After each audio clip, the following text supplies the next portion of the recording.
Umat Tuhan seringkali juga terbunuh oleh rutinitas, kewaspadaannya hilang. Rutinitas itulah yang membuat dia menjadi hilang kewaspadaannya.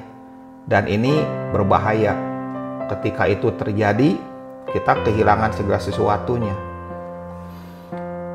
Yudas 1 ayat yang 11. Saya ambil dari dalam terjemahan IMB. Ayat ini mengatakan begini. Celakalah mereka, karena mereka mengikuti jalan hidup Kain, dan mereka terjerumus ke dalam kesesatan Bileam dalam hal upah, lalu binasa dalam pemberontakan Korah. Ayat ini menceritakan tentang 3 orang. Yang pertama tentang Kain. Celakalah mereka karena mereka mengikuti jalan hidup Kain. Kenapa Kain? Karena Kain tidak suka kepada Habel. Kain menganggap dirinya lebih baik, Kain menganggap dirinya lebih rohani, Kain menganggap dirinya lebih berprestasi dibandingkan dengan adiknya. Tetapi masalahnya ketika keduanya membawa korban persembahannya Kain tidak diterima, tidak diindahkan Tuhan.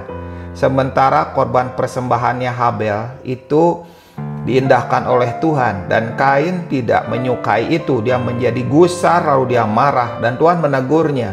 Tetapi apa yang dilakukan oleh Kain? Kain mengajak adiknya pergi ke ladang, lalu dia mengambil batu atau mengambil kayu dan memukulnya. Adiknya berkata, "Kakak, kenapa kakak melakukan hal itu? Apa yang kakak lakukan?"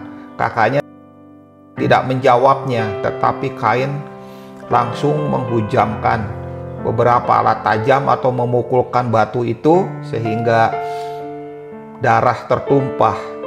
Darah itu ada di batunya, darah itu ada di tangannya, darah itu muncrat ke wajahnya, juga ke pakaiannya.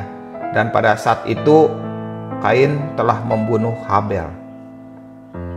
Tuhan gak suka dengan Kain. Kenapa? Karena Habel adalah seorang yang berkenan pertama, penyembah yang berkenan pertama. Itu dibunuh oleh Kain.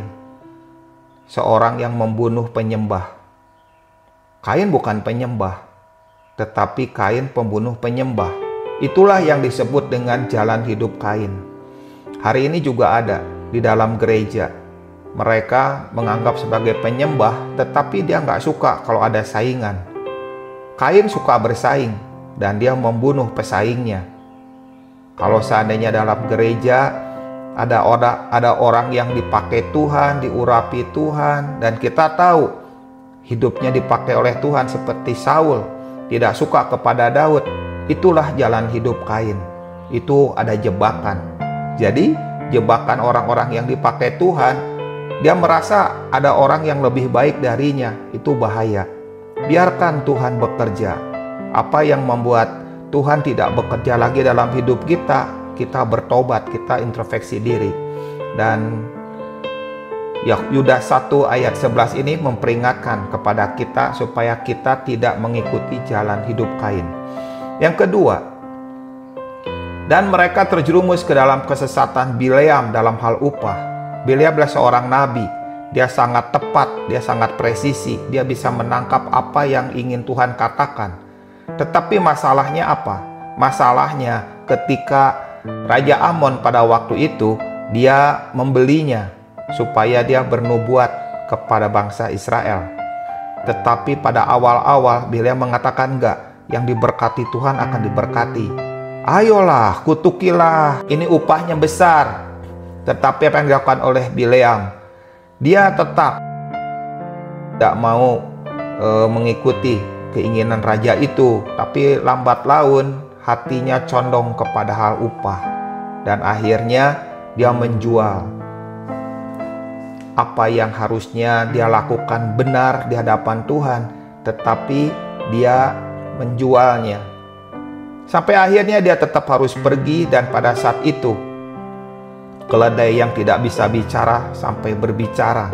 Seharusnya dia paham bahwa Tuhan sudah menghambatnya, Tuhan sudah menghadangnya, tetapi hatinya, kesesatan hatinya lah tentang upah, itu yang membuat Bileam akhirnya binasa bersama-sama dengan musuh orang Israel.